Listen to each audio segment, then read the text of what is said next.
All right, people, welcome back to my channel. I'm Dave, and this is Save America, Vote Tulsi Gabbard. Really interesting conversation that the folks over at Primo Nutmeg had with Jill Stein, former Green Party presidential candidate. Let's listen in on this. This is some good stuff. Another candidate that is getting a lot of grassroots interest right now is Tulsi Gabbard. And the things that she has said, I personally find amazing that there's a candidate out there saying them. And she talks about how neoliberals and neoconservatives in both parties collude to bring us into regime change wars. Now, this is just great the way this gentleman leads this in, and I wait for Jill Stein because this is really interesting stuff. That we're in a new Cold War. I think she's used the term military-industrial complex. She's quoted Noam Chomsky, and it's really shocking. And obviously, there's been a backlash from the party and from the corporate media because of that. If it was somehow possible for her to win the Democratic nomination, I mean, would she be a candidate worth voting for? These are big hypotheticals. Sure. Personally, I find her comments to be very on point. Okay. First thing she says is hypotheticals. In other words, the fact that somehow she could manage to be the nominee for the Democratic Party, that's quite a hypothetical. Then she talks about she's on point, which, coming from Jill Stein, that's good stuff. And very similar with our message, in 2016 and 2012 and going back, and it's really great that someone, and comparable to Dennis Kucinich, what she's saying is what I think any really informed and honest observer would have to say, so like we're shocked. We're Right. shocked that Exactly. the system allows, Shocked that the system allows for her to actually say what she's saying right now. Let's continue with this because this is good a stuff. little reality check in it. That is absolutely shocking. I can't really get my hopes up. I'm very concerned with building a real system of integrity that's not going to get wiped out in this election. That's not going to get wiped out by a party that opposes it. Which was my summary of what I thought about Sanders' campaign. Okay, that is a pretty interesting statement. Basically saying a system of integrity that you would get wiped out. In other words, by the time you get to the general election, you've filtered your candidate, you've focus tested your candidate is now just a shell of their former selves. The people cling to the candidate, the ones that came on board for actual policy issues, who are now clinging to something else as the campaign moves to the general election. Is that you can't have a revolution in a counter-revolutionary party. Okay, whoa, that is a brilliant statement. You can't have a revolution in a counter-revolutionary party.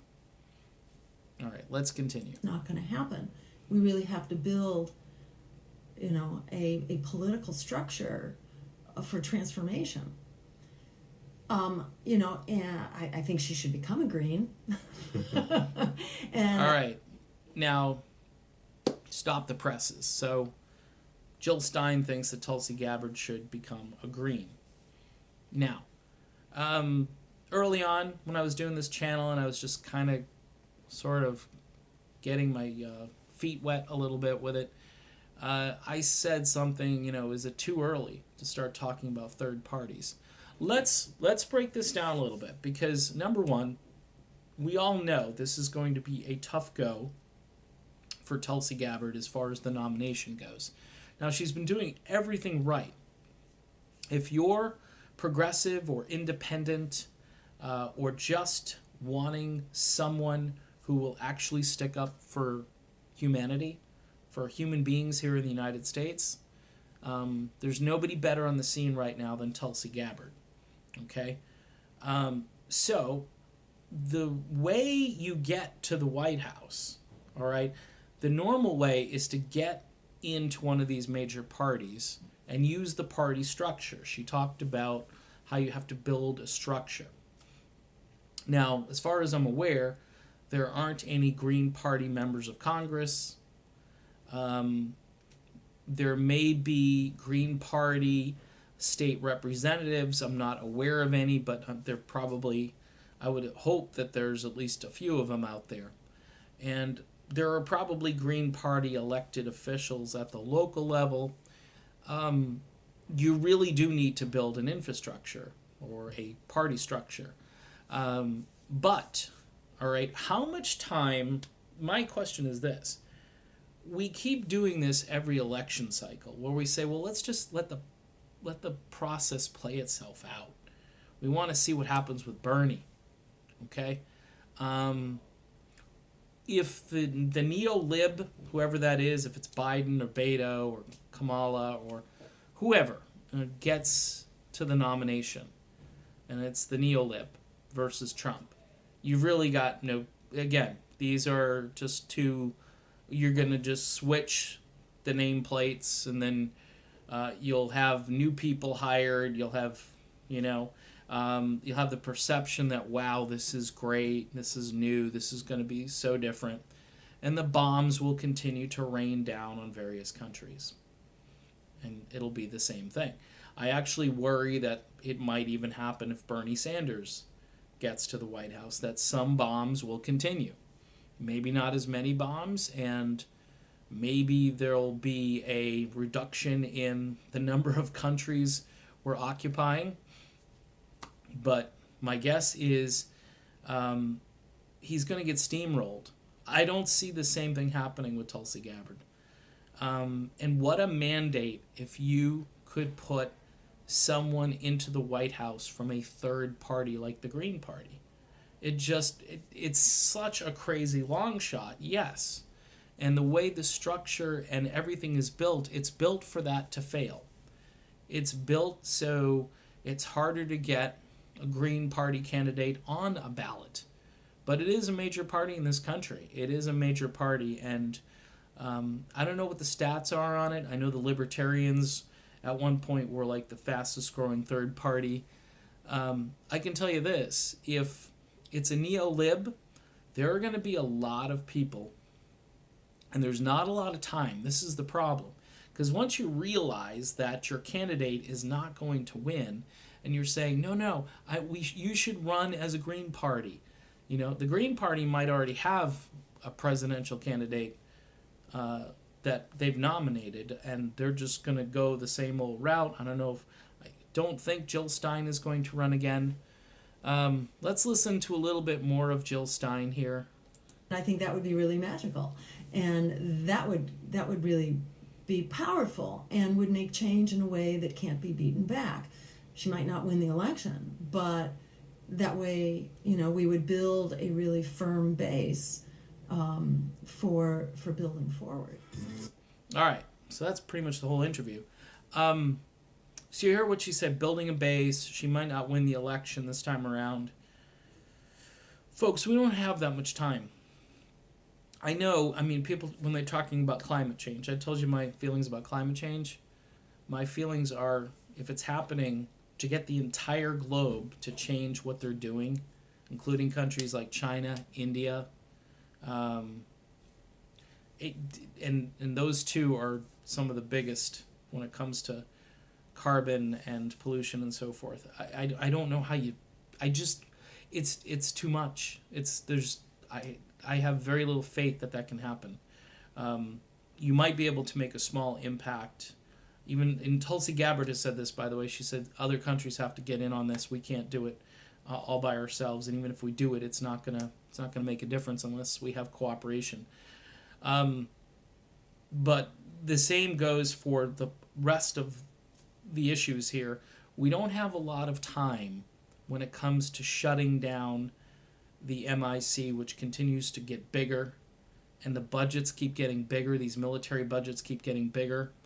And people here at home, with the income disparity and all the things that are, you can't not report on this stuff, but of course it's really not being reported. But what I'm saying is you can't ignore these facts, and we don't have a lot of time. It would take at least 2 presidential administrations to start to turn this boat around. And then I think you would need at least one more to really right the ship and put it in the right direction. I think you would need 12 years unabated of knocking this thing down and putting the military-industrial complex out of business. I don't know how you do that within the 2-party structure. I think you need a third party. And if it's a Green Party, see, the perception of the Green Party is they're just so far left, they're just loons, they're crazy and this and that. You got to get over those things. I think we all have to. We have to realize, again, at the top of the order, the pecking order here, is the fact that this party is anti-war. Not just a little anti-war, but very anti-war. And they've got me at anti-war. Okay, the rest of the stuff we can debate. Maybe we can disagree with some of that other stuff and just move along and all kind of realize, put our heads down and just say, you know what's more important? Getting America off of this war machine that it has basically created and revved up to the highest speed it can possibly go. Do I think Tulsi should go and be a Green Party person? Yes. But when? I don't know. Soon, very soon. Because, look, her chances of winning this nomination are slim. I mean, Bernie is the front runner when it comes to progressive candidates. I don't know where Tulsi is polling right now. I have a lot of optimism that the more people that hear about her, the better she's going to do. But forget just getting the nomination. The whole structure of the way this is built would be against her in a general election. I mean, she's going to get focus tested and consulted to an absolute deafening degree. And it's really going to be difficult to watch if she's got to compromise in order to continue. I can't see her doing that. So I think that's why for her personality, and for the fact that she really does care about these issues and she's dead serious about making these changes, I do think the Green Party would be a place for her to go. If I say she should go immediately after the primaries are over and so forth, I don't even know if she'd do that. She might just be in this to be vice president. There are some people that have suggested that. Okay, so if it's Bernie and Tulsi, then we wait to see if Bernie and Tulsi can win. And then we've wasted another 4-year political cycle if that doesn't happen. You know what I mean? And there will be a lot of Green Party people that probably vote for Bernie and Tulsi. And if they don't win, which I think they could win with that ticket, I really do. I think that would be a great ticket. But if they don't win, then what? You know? We're really screwed. So if they do nominate the neolib instead of one of these two excellent candidates, then at that point I think a lot of us have to turn to a party like the Green Party, and let's just go from there. I know it's early, and I know we should just wait through this process, but it is frustrating when it does seem that there is so much built-in bias, and I think Jill Stein is right here. I think it would be magical if Tulsi Gabbard became a Green Party candidate someday. All right, see you soon.